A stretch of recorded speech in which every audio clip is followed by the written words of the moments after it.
Hi, my name is Gibson, and I'm the co-owner and creator of the Personal Development School.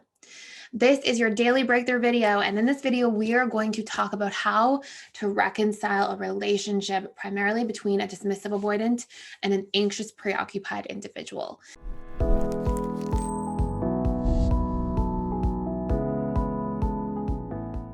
One thing that you should know is I am doing a 7-day free trial for all of the PDS courses. The PDS courses are seriously like so much better than the YouTube channel content, just because as a person, I prefer long form content. I can structure things better. I can make them more clear. I can give specific action steps. You have workbooks. Everything is pre-recorded. So it's like perfect.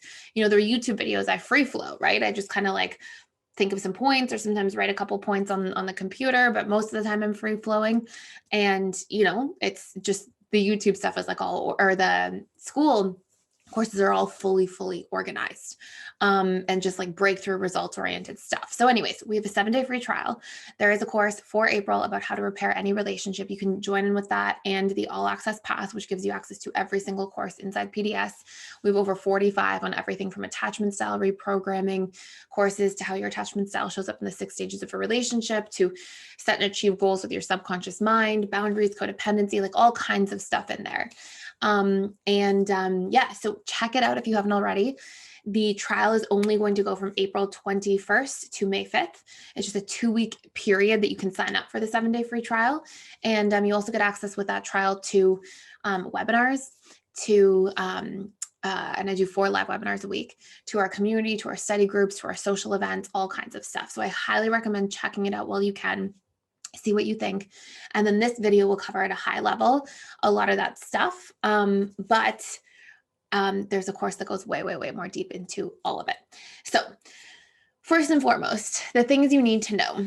When the anxious, preoccupied, and dismissive avoidant attachment styles are reconciling, obviously one of the biggest rites of passage that both need, first and foremost, are the anxious, preoccupied needs reassurance and certainty, and the dismissive avoidant needs safety. They need to feel like they can move at their own pace. It's safety and autonomy, really, and sort of like a theme of like control for their ability to get their needs met at the same time. So what you'll see is you have these 2 attachment styles, and they both sort of have needs that are in a way triggering each other's potential pain points if handled incorrectly. So for example, the anxious can go to the dismissive avoidant and want reassurance, but if they keep asking for something, and if the dismissive avoidant feels afraid of reassuring because they don't know yet how they feel, or they're taking time to figure it out and they need that safety to know that they can move slowly towards it, that asking for reassurance can be triggering for the dismissive avoidant, and they can pull back, and then they get caught in a vicious cycle together, right? Because they've broken up, let's say. And just to be clear as well, it is important to recognize that literally how long you've been together, how long you've been broken up, how long you've known each other, how much of a history you have together. Do you have kids together? Are you married and then separated, or are you together for 3 weeks, or are you together for 3 years? There's obviously going to be a big difference between the different segments of relationships. So in this video, I'm covering just overarching themes. Okay. So what you'll see as I'm talking about this sort of triggering pattern that takes place is the anxious preoccupied can want the reassurance of are we getting back together? Is this moving in the right direction? What's going on? And that can trigger the DA to be I don't want to have to be pressured to make a decision right now. I want to know that we can move slowly. I want to know that, and the reason, the crux of the underlying issue for the DA is the dismissive avoidant wants to move slowly because they want to be able to open up slowly and not feel like vulnerability and investment and commitment and these things they fear have to happen all at once right now. And I want you to think of anything that you're afraid of. Okay. Think of something that you're afraid of. And let's say it's not an unhealthy thing. Let's say it's not oh, I'm afraid of being in a toxic relationship. That's a justified fear. Let's just say a fear that's kind of random. It doesn't have any specific context. Maybe you're afraid of public speaking. Okay. And we know that's a fear, but we know that we want to move in that direction because it can better our career. It can better our lives. It can help us progress. It's an area that we want to grow into. Well, when you try to take somebody and you put them in that position to say, go public speak right now in front of 10,000 people, go, that we get the most resistance to that. We shut down the most around that. And one of the best things you can do when you're trying to work somebody through a fear is expose them incrementally to their fear over time, and then help them build confidence each time they have that exposure. And it's a form of reprogramming tool. It's like exposure response work. And when you engage the subconscious mind in the process, you get rapid breakthroughs for people. We talk a lot about this inside the school. So what you need for the dismissive avoidant is you need a little bit of exposure. You need like incrementalism. And then when they do it, you want to lace positive emotional associations to that. Like, wow, that was really brave to open up about that. Hey, that's really courageous. You want to help that person, whether you're the friend, the loved one, or if you are the person working through this yourself, you're helping yourself see your courage instead of your fear.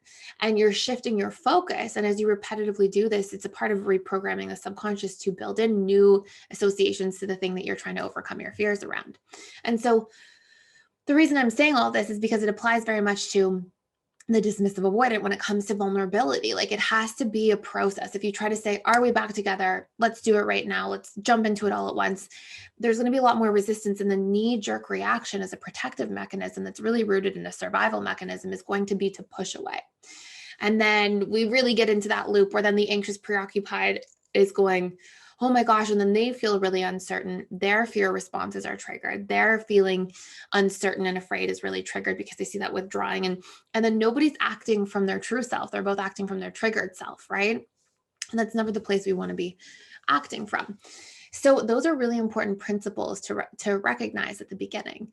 And there needs to be conversations very clearly and directly, in my opinion, that say, what do you need in terms of reassurance? Like, do you want me to reassure you that I still care for you, that I have a lot of feelings for you, that I, am open to taking a look at this. I'm still here each step of the way. I haven't pulled back. My feelings haven't changed. Like, what is reassurance that is fair and reasonable to ask for to a dismissive avoidant that doesn't feel like it threatens their autonomy or pushes them too quickly to be vulnerable, and they have that response as a coping mechanism to shut down? And then ask for those things.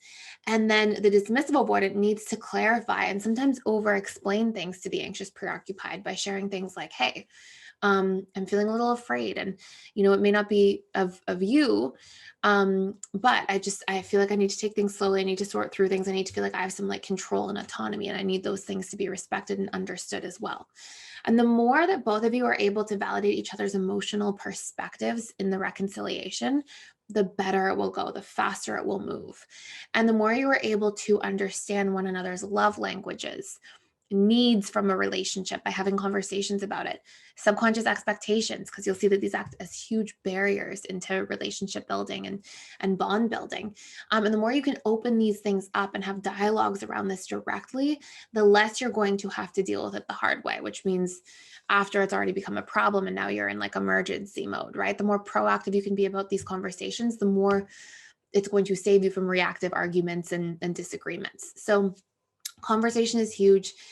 Being clear about what you need and what you desire as a person and what your boundaries are so important, because the last thing you want if you're reconciling with anybody is to be in a position where you are in the gray zone for 5 years, right? Where you're like in a dynamic where you're just in limbo waiting. And I think that's a horrible thing for anybody to have to go through. And I don't think that anybody should really be in that position, quite honestly. There should be conversations had that say, either we're moving in this direction or we're not. Either we're moving, it doesn't have to be that we get there tomorrow, but we have to be in agreement that we're moving in the same direction and we want the same things ultimately. And there needs to be a deadline. There needs to be a boundary. There needs to be conversations and transparency around this. And then you really want to do the rebonding work afterwards. So if there's sort of steps in a way, and again, the How to Repair Any Relationship talks about this in so much detail with like scripts and how it affects different attachment styles and everything. But your steps are sort of like, number one, get clear and intentional about what you want, define your deadlines, define how long you'll work on the relationship and what you need to see that it's fair for you to work on the relationship. Step number two becomes have the conversation about what wasn't working, about your triggering patterns, about the unmet needs, about the expectations, about what's important for you to change to be happy and fulfilled in the relationship, and make that a two-way conversation. Step number 3, have some accountability around it. Check in with each other once a week. Move towards a collective goal as a unit to work through these patterns so that you're on the same team. And then step number 4 becomes, okay, now that you've worked through some of these things, you're aware of some of these things, now it's really important to do the rebonding. And this means knowing each other's love languages, meeting one another's needs, talking a little bit more about fears and being vulnerable and opening up, really working to accept and validate one another's emotional perspectives and understand each other's behavior.